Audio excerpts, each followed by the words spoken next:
મંગલાચરણ તેના સંતાનમંતરો યત્પાદામૃતને નવ સ્વીયાનાંતાનિ જાતાનાં પ્રણમામિ મુહુર્મુહુર્ યદનુગ્રહતો જંતુ સર્વદુઃખાતિગો ભવેत् તમહં સર્વદા વંદે શ્રીમદ્વલ્લભનંદનम् અજ્ઞાનતિમિરાન્ધસ્ય જ્ઞાનાંજનશલાકયા ચક્ષુરુન્મીલિतं येन तस्मै श्रीगुरवे नमः नमामि हृदये शेषे लीलाक्षीराब्धिसायिनं लक्ष्मीसहस्रलीलाभिसेव्यमानं कलानिधिं चतुर्भिश्च त्रिभिस्तथा षड्भिर्विराजते योऽसौ पञ्चदावदये मम। दंडवत प्रणाम। जय जय। हाँ अक्षिता। દામોદરદાસ સંભલવારાજીનો આત્મો પ્રસંગ। એકવાર શ્રી દામોદરદાસજીની દેહ છૂટી ગઈ એ વાત એમની સ્ત્રીએ છુપાવીને રાખી અને એક વૈષ્ણવને બોલાવ્યું। એમને એમ કીધું કે તમે નાવમાં છે ને આ ઘરની બધી વસ્તુઓ અને શ્રી દ્વારકાનાથજીને પણ નાવમાં લઈ જાઓ। તો નાવ જરાક દૂર ગઈ તો એમની સ્ત્રીએ બધાને કીધું કે દામોદરદાસજીની દેહ છૂટી ગઈ છે। તો બધા એમના અગ્નિ સંસ્કાર કરવા આવ્યા અને એમ દામોદરદાસજીનો છોકરો ઘરે આવ્યો અને કાંઈ ન જોયું તો પછી હાલો ફરજથી દામોદરદાસજીના સસુરે એમની દીકરીથી પૂછ્યું કે તું જમવામાં શું ખાઈશ? તો પછી એમની દીકરીએ કીધું કે જી તમે બનાવો ઈ। પછી એના થોડા દિવસ પછી એમની સ્ત્રીની દેહ છૂટી ગઈ। આમાંથી આપણે એ શીખ મળે છે કે આપણે કોઈ પણ વાત વિચારવા પહેલા શ્રી ઠાકોરજીને યાદ કરવો જોઈએ। અને આમાંથી શબ્દ છે દેહ છૂટી એટલે દેહ અને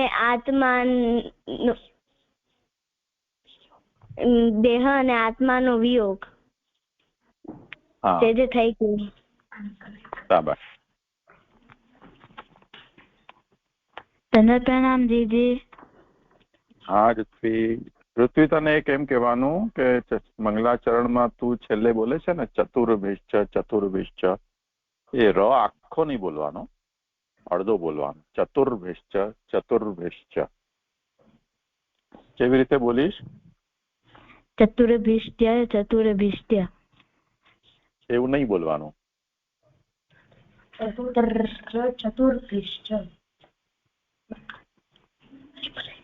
શીખી લેજે તું બધાથી, પછી કાલે વ્યવસ્થિત બોલીને સંભળાવજો।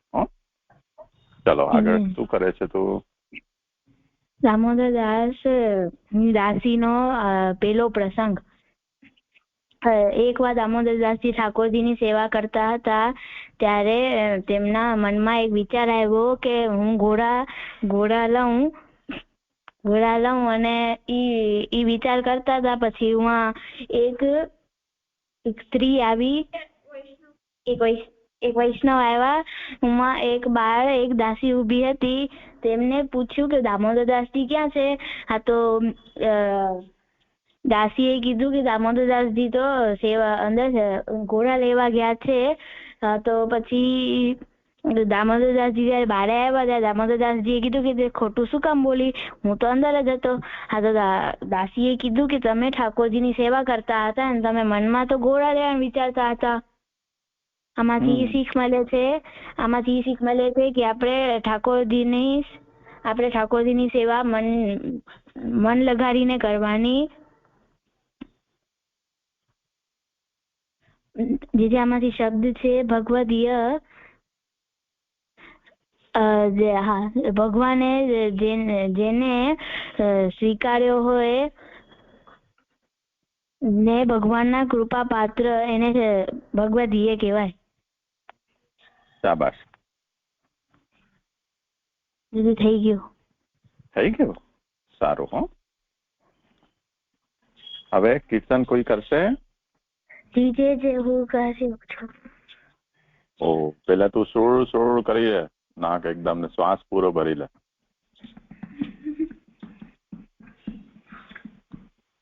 હા, કયું કરીશ કીર્તન? ઓ વલ્લભહી ભરોસો વોહી. અચ્છા, હા, વલ્લભી કો ભરોસો મોહી કરો. वल्लभही को भरोसो मोहि श्री वल्लभही को भरोसो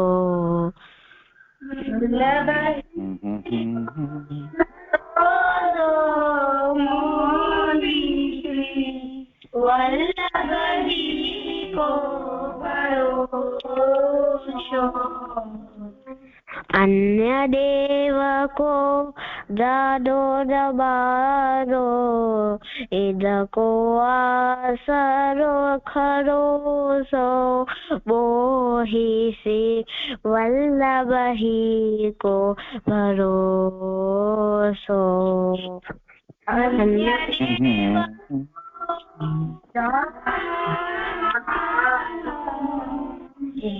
को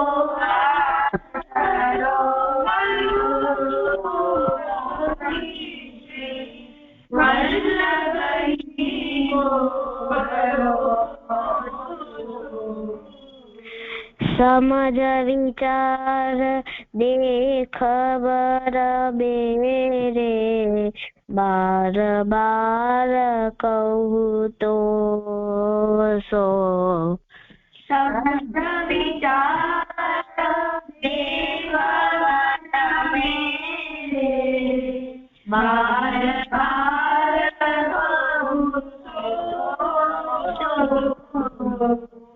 रसिक सुधा सागर को छारी के क्यों पीवत जल सो मोहि श्री वल्लभही को भरोसो रसिक सुधा सागर को छारी के क्यों पीवत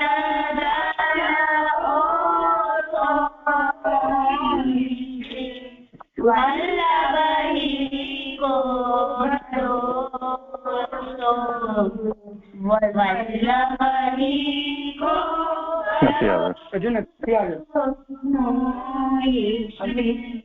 वल्लभही को भरोसो એટલે થઈ ગયું. હા, થઈ ગયું, બહુ સારું. હો,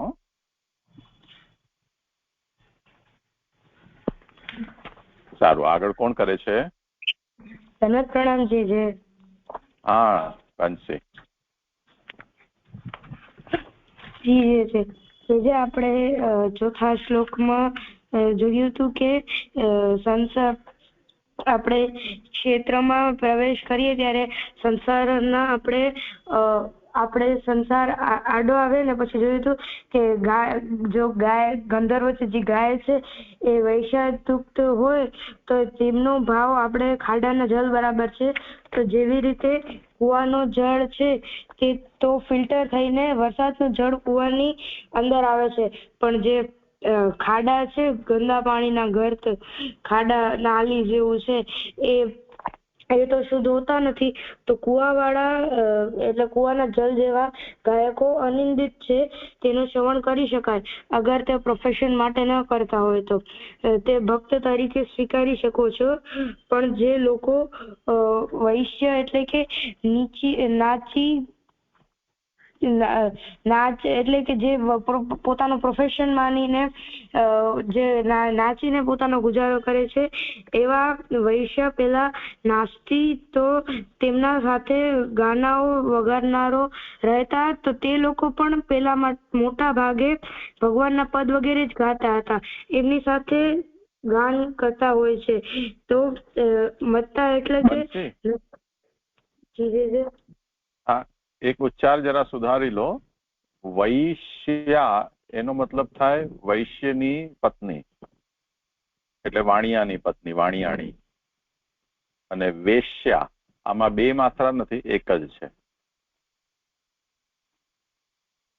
તો જે પોતાના રૂપ, નૃત્ય કે ગાયન એનાથી જે પોતાનો વ્યવસાય ચલાવતી હોય, પૈસા કમાતી હોય, એ વેશ્યા કહેવાય. અત્યારના સંદર્ભમાં આપણે જોઈએ તો જે લોકો મોડેલિંગ કરીને પૈસા કમાતા હોય કે જે લોકો નાચી ગાઈને અને લોકોનું મનોરંજન કરતા હોય પર્સનલ કે પબ્લિક પ્રોગ્રામમાં, એમ સમજવું. જી. તો અહીંયા વેશ્યાની વાત કરવામાં આવી છે. તો એને શ્રી મહાપ્રભુજી અહીંયા વાત કરી રહ્યા છે કે આવા પ્રકારના જે ગાયકો છે, વેશ્યા વગેરે સાથે ગાનાર ગાવૈયાઓ અને મત્તા નશેડીઓ હોય છે, એવા લોકોની સમૂહ કે સાથે જે લોકો ગાતા હોય છે એના ભેગા પાછળ બેકગ્રાઉન્ડ મ્યુઝિકમાં જે લોકો ગાતા હોય છે એ બધા ગંદા પાણીના ખાડા ખાબોચિયા જેવા તેમના ભાવ સમજાવ્યા છે અહીંયા, કે ગંદો પાણીનો છાંટો ઉડે તોય આપણે નાહવું પડે, આપણે અશુદ્ધ થઈ જઈએ, એ પવિત્ર થઈએ, નાહીને આપણે પવિત્ર થઈએ. તેવી જ રીતે આ લોકોની સાથે જે ગાન કરતા હોય છે એ લોકો ભગવાનના ગુણોનું ગાન કરે તો પણ એમના ભાવને અપવિત્ર જ સમજવામાં આવે છે. સ્વતંત્ર રીતે ગાન કરે તો પણ ન સાંભળવા જોઈએ, કેમ કે તો પણ તેમના ભાવ તો ગંદા જ છે, અપવિત્ર જ છે. તો આ નિષિદ્ધ પ્રકારના ગાયકો ચોથા શ્લોકમાં સમજાવવામાં આવ્યા છે. જે એવું સમજાયું.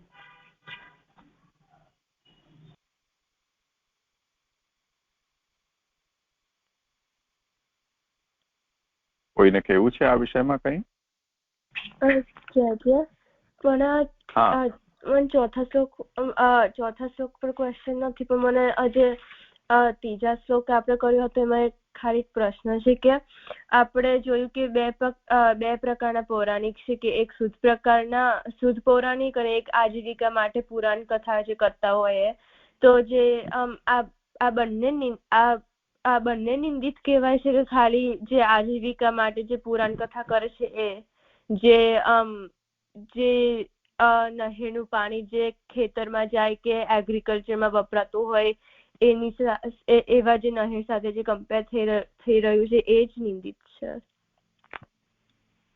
હા, કરો વિચાર. બંસી, ભક્તિ, શું લાગે છે તમને? પણ બીજા કોઈને પણ કંઈ કહેવું હોય તો?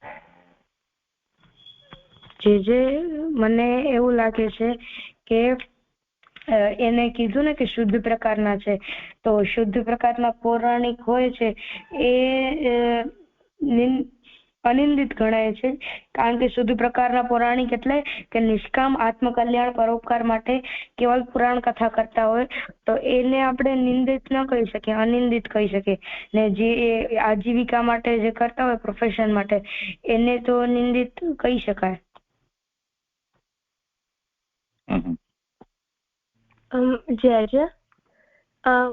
આ જે શ્લોક છે કે આ કુલ્યા પૌરાણિકા પ્રોક્ત પારંપર્યયુતા ભુવિ, તો આપે એવું સમજાવ્યું હતું કે આ જે કુલ્યા આ પંક્તિ છે, તો આ જે એવા નહેરનું પાણી છે જે જલ પીવા માટે કે એના માટે કમ્પેર થઈ રહ્યું છે, પણ અને આવા સાથે જે કમ્પેર થઈ રહ્યા છે પૌરાણિકો એ શુદ્ધ પ્રકારના. પણ આના કેપ્શનમાં આપણે જોઈએ તો એક આમાં આવે છે કુલ્યાભ્ય સ્વાહા વચનમાં કહેલા જડ જેવા વિષયાસક્ત પ્રવક્તાનો નિંદ્ય ભાવ. એટલે મને અહીંયા કન્ફ્યુઝન થતી હતી કે આ શુદ્ધ પૌરાણિક નિંદ્ય છે કે અનિંદ્ય. સારી વાત. એ જો આપણે જે વસ્તુ ઉપભેદમાં આપણે વિચાર કર્યો હતો એ જ વિચાર આપણને અહીંયા પણ કરવાનો છે. કુવાના પ્રકારમાં આપણે જેમ જોયું હતું તો એનું જે બેઝિક નેચર છે એ નેચર તો સેમ રહેશે, કોઈ પણ પ્રકારનો કૂવો હશે તો. એટલે એ વહેતું પાણી નથી, સ્થિર જલ છે. એ સારું જલનું કૂવો હશે કે ખરાબ, ઊંડું હશે કે ઊંડું નહીં હોય, એ દરેક સ્થિતિમાં એનું એ નેચર છે એ તો બદલશે નહીં.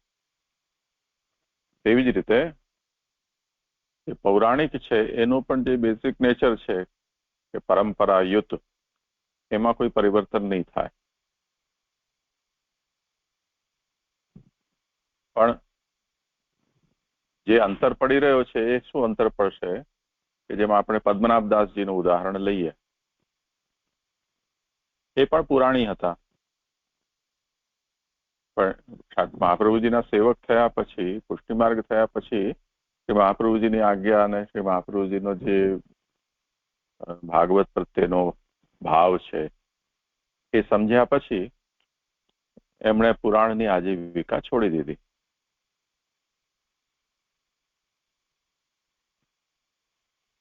તો એવું નથી કે શ્રીમદ ભાગવતનું અનુસંધાન એમણે છોડી દીધું કે કોઈ વૈષ્ણવ એમની પાસે આવે અને ભગવત ચર્ચા કરે તો ત્યાં એમની સન્મુખે ભગવત ચર્ચા ન કરતા, એવો એનો મતલબ નથી. પણ જો આપણે કોઈકને ટાઇટલ ફિક્સ કરી દઈએ કે આ તો આવા પુરાણી છે નહીં, હતા, તો હવે તો એ શુદ્ધ થઈ ગયા ને. એટલે મેં તમને સૂતજીનું ઉદાહરણ આપ્યું હતું કે સૂતજી બાય પ્રોફેશન પુરાણી હતા, પણ નૈમિષારણ્યમાં એ આવ્યા અને જયારે શૌનક વગેરે ઋષિઓએ એમને પ્રશ્ન કર્યો ત્યારે એમણે એમને ભાગવત સંભળાવી. એ ભાગવત એમણે પ્રોફેશનલ વક્તા તરીકે ન સંભળાવી, પરંતુ એક ભક્ત તરીકે સંભળાવી.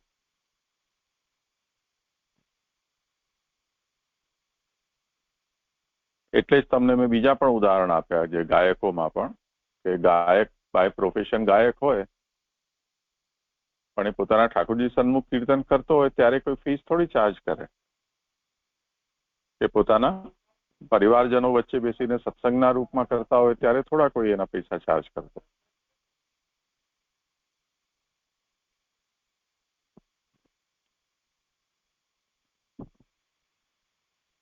સમજાયું હવે?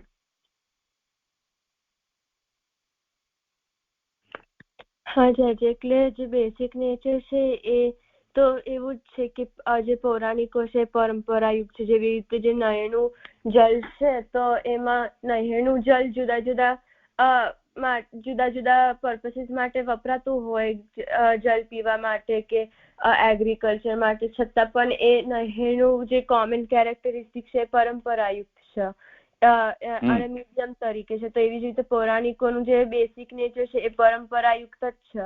એટલે એમાં જે એટલે કોઈ પ્રોફેશનલી પણ કરી શકતું હોય પણ એ સમટાઈમ્સ ભક્ત તરીકે પણ કરી શકે છે. એટલે એવા મિક્સ નેચરના અહીંયા ફરીથી પેલું મિશ્રણ જે કોન્સેપ્ટ છે અહીંયા અપ્લાય થઈ શકે છે, એવું સમજી દીધા.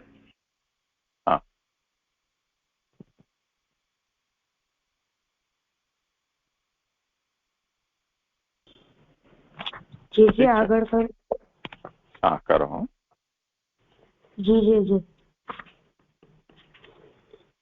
ખન્યાત્યઃ સ્વાહા વચનમાં કહેલા જળ જેવા વિષયાસક્ત પ્રવક્તાનો નિંદ્ય ભાવ જલાર્થમેવ ઘર્તાસ્તુ નીચા ગાનો પજીવિનઃ. અર્થ, ગાયનથી જીવિકા ચલાવનાર નીચ માણસનો ભાવ એઠું પાણી ભરવાના ખાડા જ એટલા ખાડકુંડીના પાણી જેવો છે. જે મને આમાંથી એવું સમજાય છે કે આમાં ગંધર્વનો બીજો પ્રકાર સમજાવવામાં આવ્યો છે કે જે ગાયન એટલે ગાયને પોતાની જીવિકા ચલાવે છે કે આપણે હમણાં વાત કરી કે જેમ નાચીને મોડેલિંગ કરીને વેશ્યા, તો એ વેશ્યા એવી રીતે આ જે ગાયન તો જે ગાયને પોતાની આજીવિકા ચલાવે છે એ કેટલા પણ એટલે એ કોઈ બી હોય કે ઠાકોરજીના કે કીર્તનનો ઓલો હોય કે અહીંયા કીર્તન સંભળાવશે તો એના ટિકિટ્સ હોય ને એ બધા એક રીતે એ જ થયું. તો એવા માણસના મોઢેથી ઠાકોરજીના કીર્તન કે સાંભળવું, આપણે શ્રવણ કરવું એ એઠું પાણીવાળા ખાડાના ખોબાના જલ બરાબર છે કે એને આપણે સાંભળવું જ ન જોઈએ કે આપણે જેમ કે જોઈએ કે એ પાણી એવું ગંદુ પાણી થોડાક જરાક પણ ભલે એક ટીપું કે થોડું ઘણું પાણી કે એક ગ્લાસ જેટલો પણ પાણી આખા ટાંકીમાં મિક્સ થઈ જાય તો આખો એ ટાંકી આખી ખરાબ થઈ જાય, એ પછી જરાય યુઝમાં ન લે, એ આખી પાણી જ બધું ઓછું થઈ જાય. એવી રીતે આપણે આ બધી ઠાકોરજનમાં થોડો પણ ભાવ હોય તો ને પછી આપણે એવી જગ્યાએ સાંભળવા જઈએ તો એ થોડોક વધે તો નહીં જ, પણ જે થોડો ઘણો હોય એ પણ જવાના ચાન્સીસ થઈ જાય. આવા લોકોના મોઢેથી આપણે સાંભળીએ, ઠાકોરજીના વચન સાંભળીએ તો એને અહીંયા સરખાવવામાં આવે છે. જે ખાડાકુંડીનું પાણી એટલે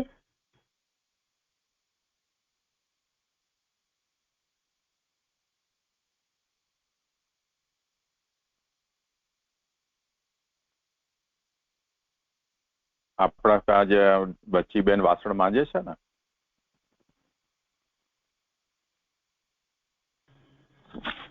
ત્યાં જૂઠન પાત્રો ને બધાનું જે પણ વાસણનું પાણી નીકળે મંજાયેલું, એ જેમાં ભરાય એને ખાડ કુંડી કહેવાય.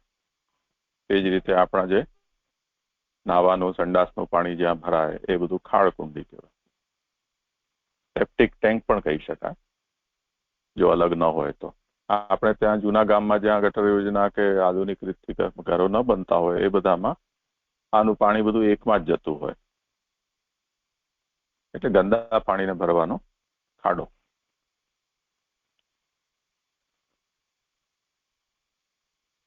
સમજાયું?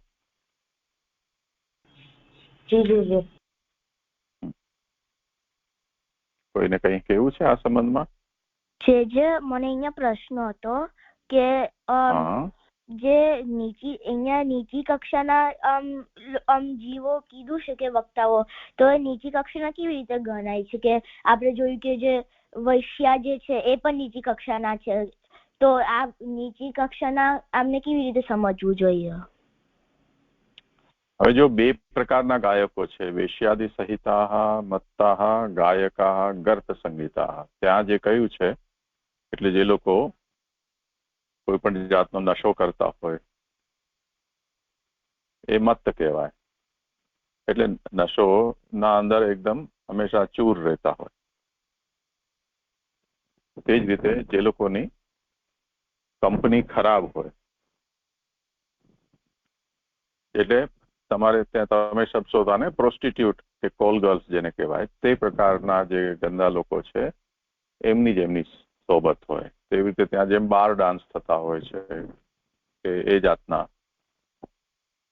તો એ પ્રકારના લોકોની સંગતમાં જે લોકો હોય છે અને ત્યાં જે ગાન વગેરે કરતા હોય, ગાતા નાચતા વગેરે હોય, એ વેશ્યાદિ સહિતા, મત્તા, ગાયકા, ગર્ત સંગીતા, ત્યાં એમને કયા છે. એના પછી જે અહીંયા કયા કે નીચાહ ગાનોપજીવિન, જલાર્થમેવ ગર્તાસ્તુ નીચાહ ગાનોપજીવિન. એમાં આપણે હવે સમજવાનું કે રિપીટ તો ન કર્યા હોય, એને તો ન જ કહેવામાં આવ્યા હોય. તો જે લોકો આવી ગંદી સોબતમાં નથી, સંગમાં નથી, કે જે લોકો આવી રીતે નશો વગેરે નથી કરતા, તે સિવાયના પણ જે બીજા હોય તે પણ જેમનું પ્રોફેશન ગાવું હોય, એટલે ગાઈને જે પોતે પોતાની આજીવિકા ચલાવતા હોય, એવા લોકો પણ જો ભગવદ ગુણગાન કરતા હોય તો એમને ગર્ત સમાન સમજવા.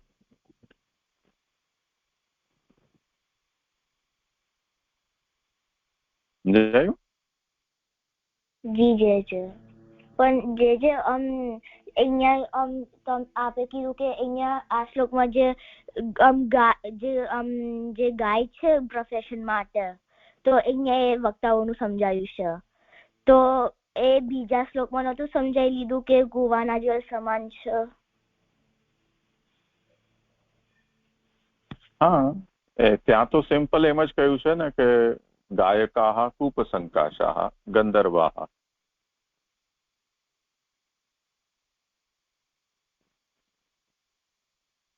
જેમ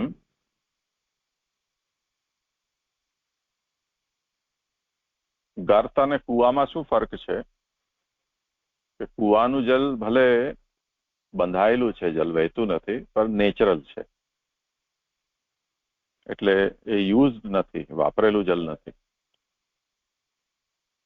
પણ ગર્તનું જલ એ છે કે જે આપણા વાપર્યા પછી જે વેસ્ટ થયેલું છે એ વેસ્ટ વોટર છે. જે સિમ્પલી ગાયક છે કે જેમની સંગીતમાં વધારે રુચિ છે, એટલે ભગવદ ગુણના ગાનમાં એમનો ભાર સ્વર, રાગ, તાલ ઉપર વધારે છે, એના શબ્દ અને અર્થ તાત્પર્ય કે ભાવના ઉપર એમનો જેનો ભાર ઓછો છે એ ગાયકો છે. હવે એ ગાયકો પણ જો ફરીથી ગાનોપજીવી કક્ષામાં આવશે અથવા તો વેશ્યાદિ સહિતા મત્તા ગાયકા એ કક્ષા ઉપર આવશે તો ફરી પાછા એમની પણ એ જ કક્ષા ગણાશે, ગર્ત સંગીત, એટલે ગંદા પાણીના ખાબોચિયા જેવા. જો એવું નથી તો એ કુવા જેવા છે. આ વિવેક છે આપણે બધી જગ્યાએ વાપરવો પડશે, પુરાણિકોમાં પણ, ગાયકોમાં પણ. અને આ ગાયકોના જે 3 પ્રકાર બતાવ્યા એ 3માં, એ રીતે પૌરાણિકોની અંદર પણ કુલ્યાહા, એના જેટલા પણ કુલ્યાના પ્રકાર હોય તે ફરીથી આપણે એમાં વિચારી લેવાના યથાયોગ્ય. કેમ કે ફિક્સ પેટર્નમાં બધા લોકોનો વિચાર હોય કે બધાનું જીવન હોય કે ભાવ હોય એવું જરૂરી નથી ને. જેમ આપણે આ પદ્મનાભદાસજીનું ઉદાહરણ લીધું, એમાં જુઓ કેવું અપડાઉન જોવા મળે છે. કે પદ્મનાભદાસજી પહેલા કથાથી પોતાનું જીવન ગુજરાન ચલાવતા, પછી વૈષ્ણવ થયા પછી એમણે છોડી દીધું. પછી શ્રી મહાપ્રભુજી એમને એમ કહ્યું કે તે તો પદ્મનાભદાસજીને તો શ્રી મહાપ્રભુજીએ કેવલ ભાગવત ની કથા આજીવિકા માટે નહીં કરવી એવું કહ્યું હતું. પણ પદ્મનાભદાસજીએ એથી પણ આગળ વધીને ભાગવત જ નહીં પણ કોઈ પણ શાસ્ત્ર આજીવિકા માટે હું નહીં કરું એવી પ્રતિજ્ઞા લઈ લીધી. તો શ્રી મહાપ્રભુજીને ચિંતા થઈ ગઈ કે મારું એવું કહેવાનો મતલબ નથી, બીજા શાસ્ત્રો પુરાણો છે, 18 પુરાણમાંથી એક પુરાણને છોડી દો, 17 પુરાણો છે કરો, મહાભારત રામાયણ કરો, મહાપ્રભુજીને કોઈ સમસ્યા નથી. પણ પદ્મનાભદાસજીએ તો પ્રતિજ્ઞા લીધી અને એમણે કહ્યું કે હવે તો મેં લીધી તે લીધી, હવે તો હું નહીં જ કરું.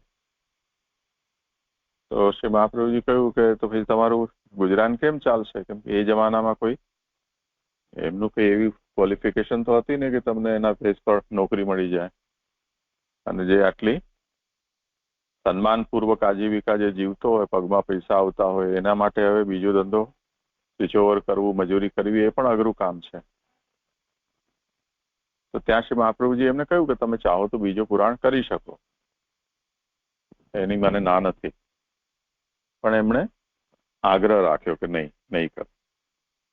પછીથી એ બીજું બધું વ્યવસાય કરતા હતા. અને એક પ્રસંગ એવો પણ આવે છે કે કોઈક ને મહાભારત સંભળાવવાનો અવસર આવ્યો તો એમને મહાભારત સંભળાવી દીધી એમણે. એમની દક્ષિણા એમને સ્વીકાર નહીં કરી. તો એવી વસ્તુ સંભવ છે. આવા અપડાઉન્સ છે એ આવ્યા કરતા હોય છે. જેમ સૂતજીના ઉદાહરણમાં પણ આપણે જોયું કે આમ એ કથાની દક્ષિણા લેતા હતા, પણ ભાગવતજી જયારે એમણે કહ્યા તે વખતે એમણે એની દક્ષિણા લીધી ન હતી. તો બ્રોડ કેટેગરીઝ છે અથવા એક જનરલ સેન્સમાં કોઈક તમને એ વાત સમજાવવામાં આવી રહી છે અહીંયા, પછી એના જેટલા પણ સબ ટાઈપ્સ છે એ આપણે આપણી બુદ્ધિથી સમજી લેવા. તો કેટલાક આની અંદર આપણે એવા પ્રિન્સિપલ્સ જે છે મહાપ્રભુજી આપણને સમજાવવા માંગે છે એને આમાંથી આપણે સમજી લેવા પડશે. અને એ બેઝ પર આપણે બધાને ફિલ્ટર કરવાના કે આ અનિંદ્ય છે કે નિંદ્ય છે કે નિષિદ્ધ છે કે અનિષિદ્ધ છે, કઈ કક્ષામાં છે, એ આપણે એને ફિલ્ટર કરી અને એને સમજવું પડશે. આવ્યું સમજમાં? જી જય જય. એટલે હું તને બીજું સરળ ઉદાહરણ એ રીતે આપું કે જેમ તને કોઈ પૂછે કે તને કયું શાક ગમે, તો તું એમ કે મને આલુ બટેકાનું શાક ગમે છે. હવે બટેકાનું શાક તને કોઈ ખવડાવે ને એની અંદર મસાલામાં લાલ મિર્ચની જગ્યાએ કાલી મિર્ચ નાખી દે, બ્લેક ચીલી કે શું કહેવાય ને, પેપર કહેવાય, બ્લેક પેપર. તો પછી કે થૂ કરી દેતું કે નહીં આ તો મને નથી ભાવતું. પછી આપણે જીદ કરી કે નહીં તે તો કહ્યું હતું ને કે મને બટેકાનું શાક ભાવે, તો આ બટેકાનું જ છે. હવે બટેકાનું શાકમાં કયો કયો મસાલો હોય તો ભાવે અને કયો ન હોય તો ન ભાવે, એટલી બધી તો જ્યારે તમે પ્રેક્ટિકલમાં આવો ત્યારે ખબર પડે ને કોઈને. તો સામાન્ય રીતે જે લોકો પોતાને ત્યાં જેવી રીતે બનતું હોય તે રીતે બનાવે. દરેકની રુચિ અરુચિની આટલી સૂક્ષ્મ સમજ અને એટલું કસ્ટમાઇઝેશન દરેક વસ્તુમાં તો સંભવ નથી.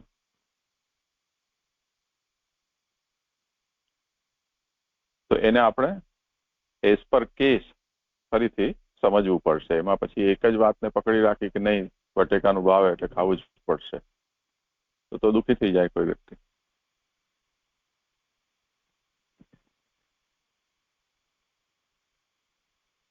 અર્પણ જી જય જય. પણ મને હજુ સમજ્યો?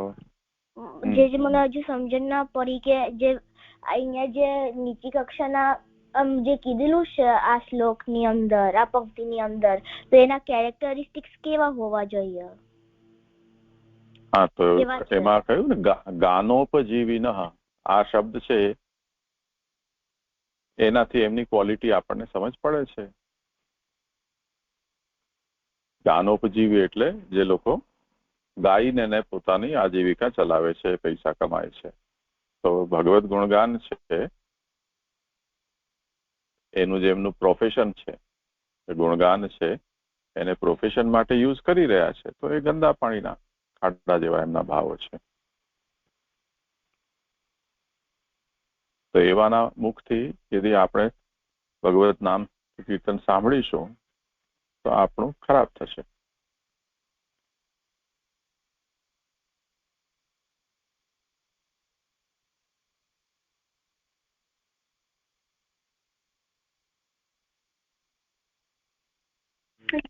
જી જય જય.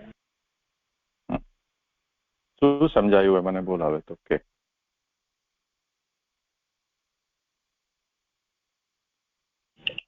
મને એવી સમજણ પડી કે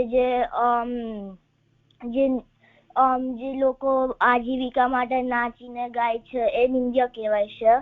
અને અહીંયા જે નીચી કક્ષાના અહીંયા જે જીવો કીધેલા છે એ લોકોને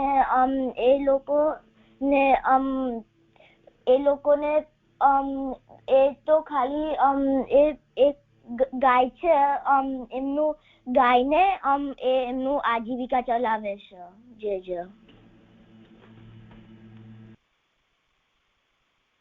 હજી તને આમ બહુ કોન્ફિડન્સ નથી આવી રહ્યો ને?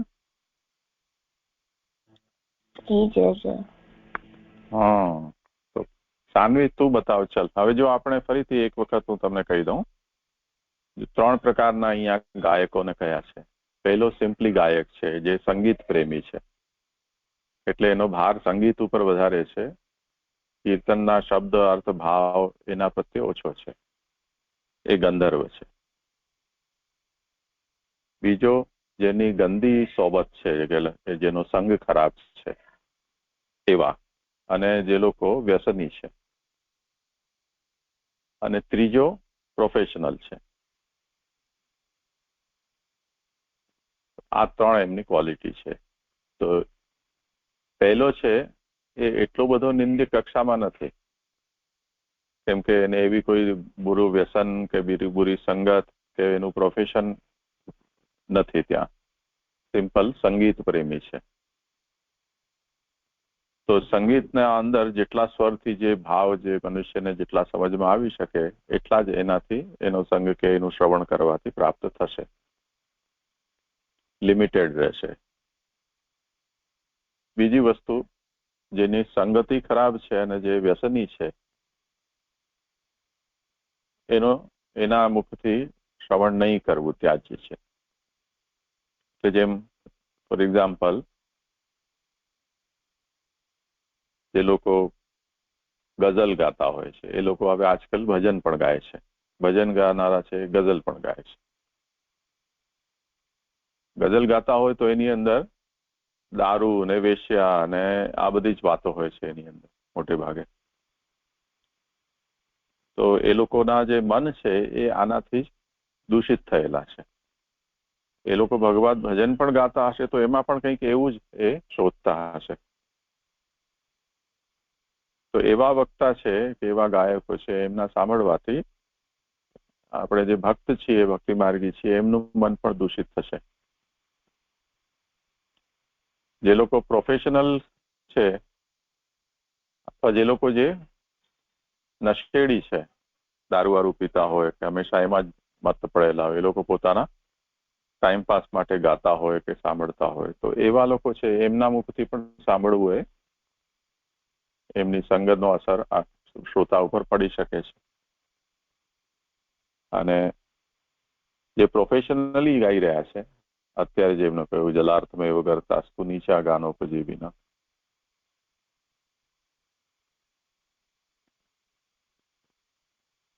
એ લોકો સ્વયં સંસારાસક્ત છે અને સંસારની વૃદ્ધિ માટે ભગવાનના ગુણોનો સહારો લઈ રહ્યા છે. તો એવાના શ્રોતા હશે એમના ઉપર પણ એ પ્રકારનો પ્રભાવ પડશે. તમે આ બધું હજી જોયું નથી, પરંતુ તમે કેટલાક ડાયરાઓ ભજનીકોના થતા હોય તમે જુઓ, ટેલિવિઝન ઉપર ને એના ઉપર આવતા હોય છે. તો ત્યાં એ લોકો ગાતા હોય અને પછી એમના ઉપર પૈસાની ન્યોછાવર કરીને બધા લોકો પૈસા ઉડાડતા હોય, ઢગલાના ઢગલા. જ્યાં સુધી એ પૈસા એના ઉપર ઉડાડે નહીં ત્યાં સુધી એમને ગાવાનો તાન પણ ન ચડે.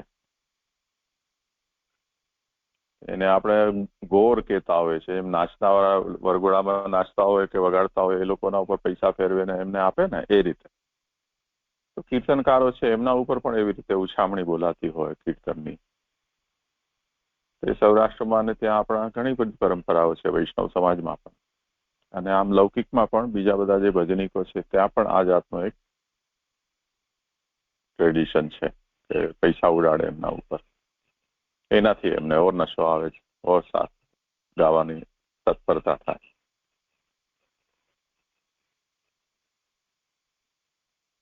તો આ બધા જે કીર્તનિયાઓ છે કે ભજનીકો છે, ગાયકો છે, એ બધાને ભક્ત તરીકે જો સંગ કરે તો બગાડ થાય એના શ્રોતાનો.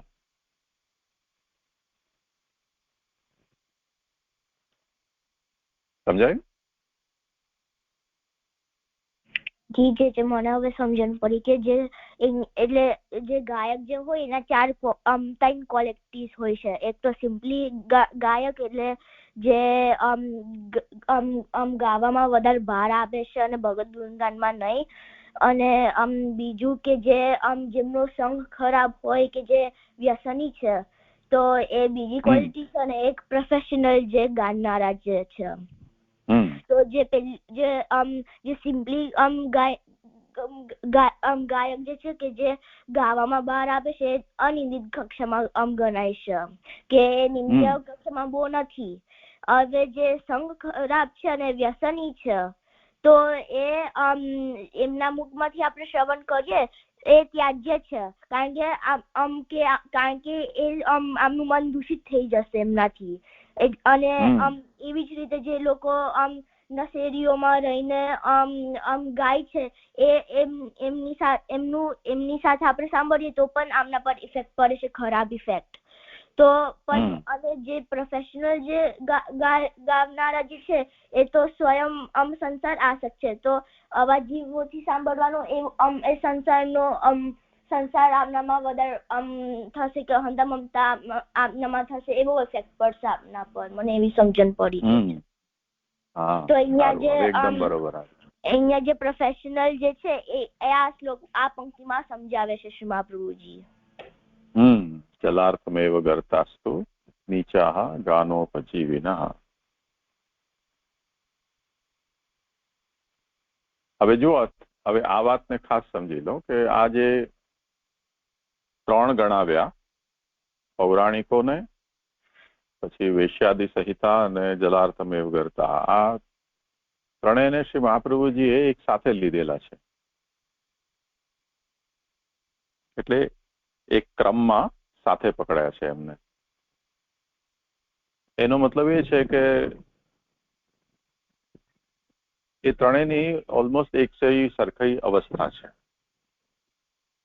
ત્યાજ્ય હોવાના અર્થમાં. ભક્તોએ એમનો સંગ નહીં કરવો જોઈએ, એમનું શ્રવણ નહીં કરવું જોઈએ, એ અભિપ્રાયથી આ ત્રણેયને એક સાથે લીધેલા છે. કેમ કે જે વ્યક્તિ પ્રોફેશનલી કરે છે એને જો કોઈ બુરી વ્યક્તિ છે પોતાના પ્રોગ્રામમાં બોલાવશે તો એ કઈ ના નહીં પાડે, એને તો પૈસાથી મતલબ છે. કોઈ નશેડી બોલાવશે તો એ ત્યાં પણ જશે. તે જ રીતે કોઈ નશેડીને યદી કોઈનું શ્રવણ કરવું છે, કોઈની સાથે કીર્તન કરવું છે, તો કોઈ ભક્ત તો એને પોતાની પાસે બેસાડશે નહીં, પ્રોફેશનલ પાસે બેસી જશે. તો એ લોકો એકબીજાની સાથે આરામથી મિક્સ થઈ શકે એવા છે. તે જ રીતે જે પ્રોફેશનલ પૌરાણિકો છે એ લોકોની પણ એવી સ્થિતિ છે. એમને એ કન્સર્ન નથી કે શ્રોતાનું એમના દ્વારા જે થતી કથા છે કે જે કીર્તન છે એનાથી કલ્યાણ થાય કે ન થાય. જે થવાનું હોય તે થાય. આપણને આપણી દક્ષિણા મળી તો આપણે આપણું કામ થયું. આ જાતના એપ્રોચ આ ત્રણેયના છે. એને કારણે બધા જ એક યા બીજી રીતે, હિન્દીમાં એને એમ કે એક જ સિલ્લીના ચટ્ટા બટ્ટા છે, એટલે એકબીજાની સાથે જોડાયેલા છે. એટલે શ્રી મહાપ્રભુજીએ ત્રણેયને એક કક્ષામાં રાખીને એમને નિંદિત કયા છે.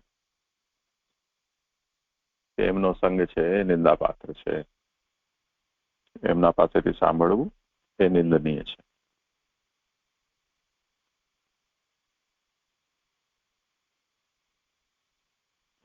સારું, આગળ કરવું છે.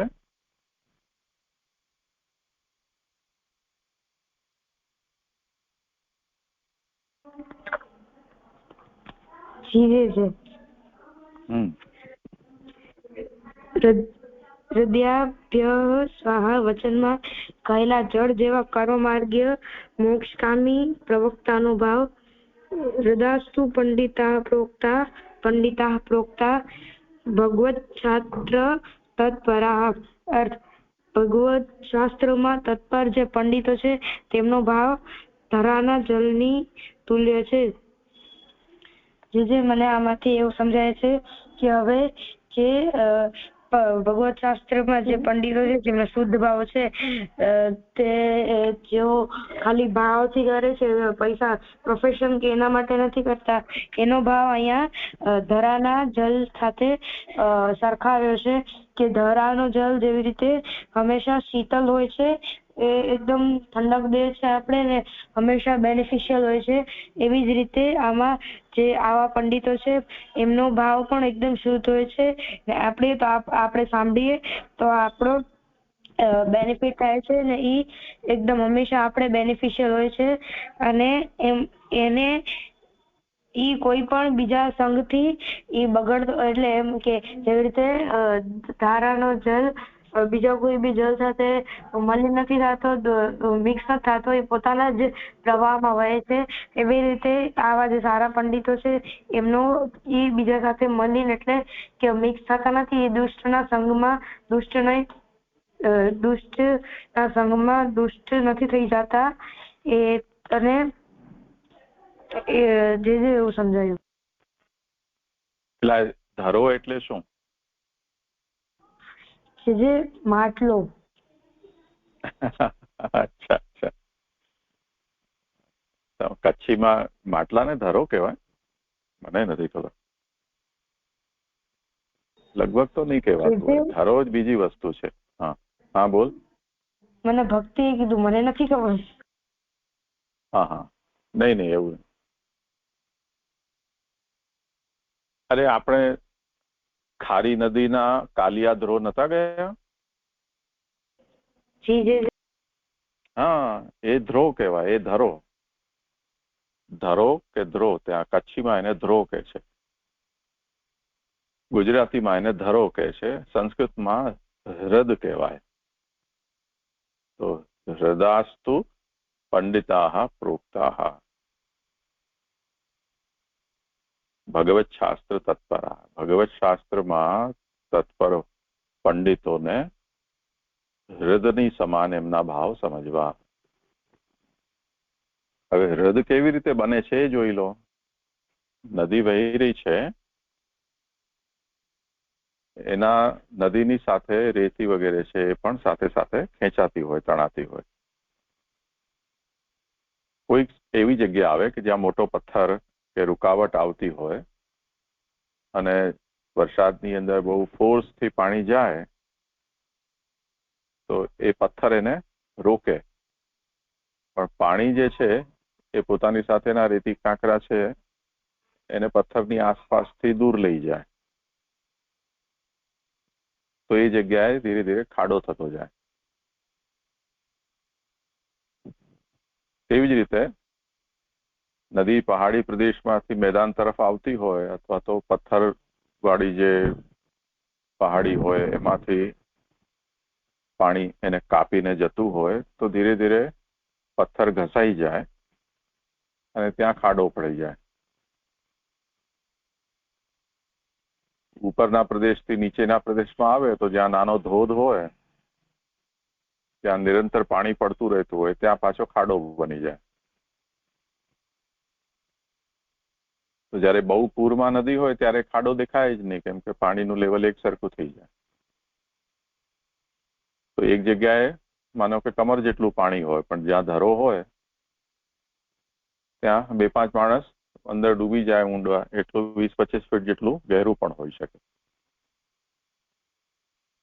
તો ધરાનો સીધો મતલબ એ છે કે નદીના પટમાં એટલે રિવર બેડમાં જે મોટો ખાડો પડી જાય જેની અંદર પાણી ભરાયેલું રહે. નદી સુકાઈ જાય તો પણ ધરો ભરેલો રહે. એને હૃદ કે ધરો કહેવાય છે. જેમ કાલિયોદ્રો આપણે ગયા તે વખતે નદી વહેતી ન હતી, પણ બધા ખાડાઓની અંદર પાણી હતું.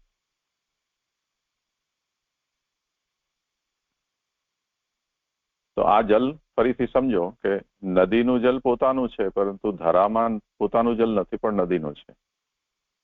હવે જેવી નદી તેટલું ધરામાં પાણી આવે, જેટલું ગહેરો હોય એટલું પાણી હોય.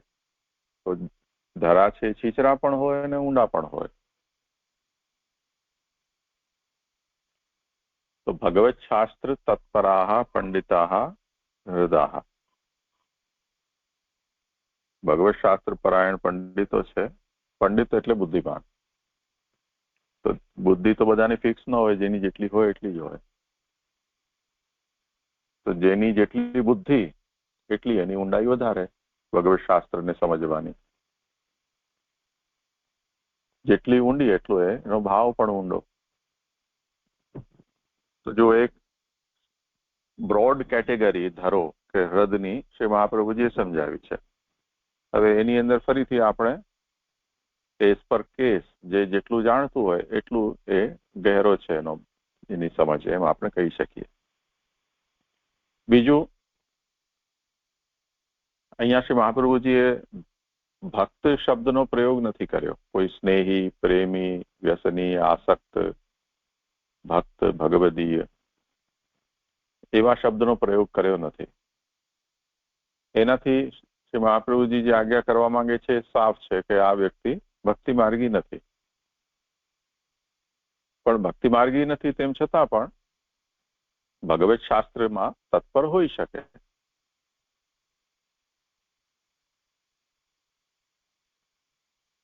પણ બુદ્ધિમાન છે તો એને શાસ્ત્રથી થોડી સમજ પ્રાપ્ત થયેલી છે. તો એક સામાન્ય વ્યક્તિ હોય કે જેને ખાલી શબ્દનું જ્ઞાન હોય, અર્થનું જ્ઞાન ન હોય, તો એ બહુ છીછરું એનું હોય, એટલે સુપરફિશિયલ એનું નોલેજો કહેવાય.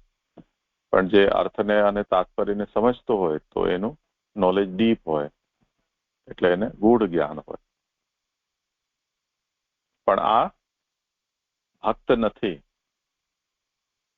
એટલે એના જલને, એના ભાવને હૃદયના સમાન ગણાવ્યા છે. એવું શું એમાં છે હૃદયના જલમાં અને આમના ભાવમાં, એ ખાસ સમજી લેવું જોઈએ કે હૃદયના અંદર પોતાનું જલ નથી, એક વાત. બીજું, જેટલી નદી મોટી હોય, જેટલો એનો ફોર્સ વધારે હોય, એટલું હૃદય છે એના અંદર પાણી વધારે સમાય અને એવું વધારે ગહેરો થાય. તો જેટલું શાસ્ત્રનું અવલોકન કર્યું હોય, જેટલું અધ્યયન કર્યું હોય, એટલું એનું જ્ઞાન ઊંડું છે, એટલું એનું વધારે જ્ઞાન છે. ત્રીજી વાત કે જ્યારે નદી વહે છે તે વખતે ધરાનું કોઈ વેલ્યુ નથી હોતી, પણ જ્યારે નદી નથી હોતી ત્યારે ધરાના જલનો ઉપયોગ મનુષ્ય, પશુઓ બધા કરતા હોય છે. તો હૃદયનું જલ છે એ મલિન થઈ શકે, એ ઘટી પણ શકે, સુકાઈ પણ શકે. કૂવાની અંદર હજી એ છે કે કેમ કે કૂવો ઊંડો હોય એટલે એમાં જમીનના અંદરથી જલ આવતું હોય. હૃદયમાં જમીનના અંદરથી જલ ના આવે, ઉપરથી જે આવીને ભરાયેલું હોય એ જ. તો માનો કે અત્યારે જેમ જૂન જુલાઈમાં આપણે વરસાદ આવે છે અને કાલિયાદરોની અંદર વરસાદ ખેંચાઈ ગયો, એક વરસાદ ન પડ્યો સમજો, તો ત્યાંના બધા જ હૃદ છે સૂકા થઈ જાય. એવી રીતે હૃદયનું જલ છે એ મલિન પણ થાય, સુકાઈ પણ જાય. એને ફીડિંગ મળતું રહેવું જોઈએ. તો તત્પરતા જે લોકો શાસ્ત્રનું અવલોકન એક વખત કરે પણ પછી છોડી દે તો સુકાઈ જાય. પણ જે લોકોએ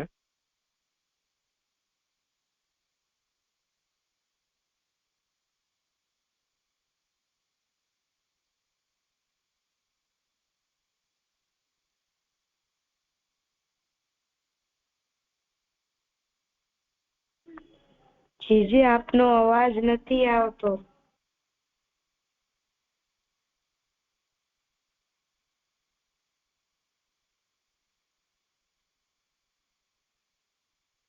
થઈ ગયું કોઈ કારણે, ખબર નહીં શું થયું.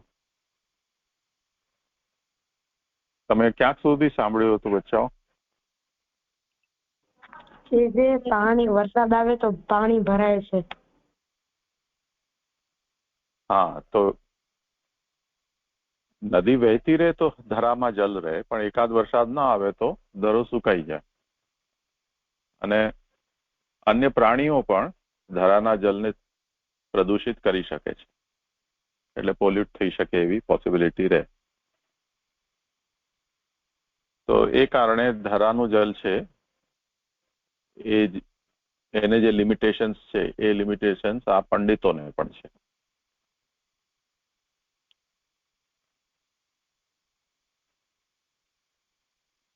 તો એમના જે ભાવ છે, એવા વક્તાઓના જે ભાવો છે, આ જે પ્રોફેશનલ વગેરે ઉપર જે ગણાવી દીધા, એવા કોઈ પણ આમાં ડ્રોબેક્સ નથી. પણ તેમ છતાં પણ આમના અંદર કેટલાક લિમિટેશન્સ છે. તો જે ભક્તો છે એમને ભક્ત વક્તા હોય તો જે જાતનું શ્રવણનો આનંદ આવે એવો આનંદ આવા કર્મમાર્ગી અને શુષ્ક જે જ્ઞાનીઓ છે એમના વચનને સાંભળવાથી એ પ્રકારનો આનંદ કે એમના ભાવની વૃદ્ધિ થતી નથી. પણ આ નિષિદ્ધ કક્ષામાં નથી, એટલું ખાસ સમજવું જોઈએ. સમજાયું?